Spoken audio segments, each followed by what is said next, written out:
White হাউসের এক সংবাদ সম্মেলনে ইরানকে আলটিমেটাম দিলেন মার্কিন প্রেসিডেন্ট ডোনাল্ড ট্রাম্প। নির্ধারিত সময়সীমার মধ্যে সমঝোতায় না এলে মাত্র এক রাতেই ইরানকে ধ্বংস করে দেওয়ার হুমকি দিয়েছেন তিনি।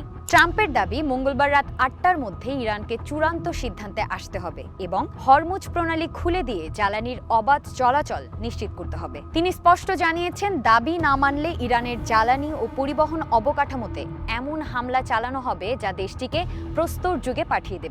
We're giving them till tomorrow, 8 o'clock Eastern Time, and after that, they're going to have no bridges, they're going to have no power plants, Stone Ages, yeah. Trump আরও বলেন, মার্কিন হামলায় ইরানের কোনো সেতু বা বিদ্যুৎ কেন্দ্র অবশিষ্ট থাকবে না। যদিও ইরান সব শর্ত প্রত্যাখ্যান করে স্থায়ী যুদ্ধবিরতি ও নিষেধাজ্ঞা প্রত্যাহারের দাবি জানিয়েছে, কিন্তু মধ্যস্থতার চেষ্টা চালিয়ে যাচ্ছে পাকিস্তান, তুরস্ক, মিশর। এদিকে ট্রাম্প তার মিত্র দেশগুলোর ওপরও ক্ষোভ ঝেড়েছেন। যুক্তরাজ্য ও ন্যাটোর সমালোচনা করে তিনি বলেন, এই লড়াইয়ে তারা যুক্তরাষ্ট্রকে যথেষ্ট সহায়তা করেনি। আইন বিশেষজ্ঞরা এই ধরনের হামলাকে যুদ্ধাপরাধের সঙ্গে তুলনা করলেও ট্রাম্প নিজের অবস্থানে অনড়। সেন্ট্রাল কমান্ডের তথ্য মতে, যুদ্ধ শুরুর পর থেকে এ পর্যন্ত ইরানে ১৩,০০০-এর বেশি হামলা হয়েছে।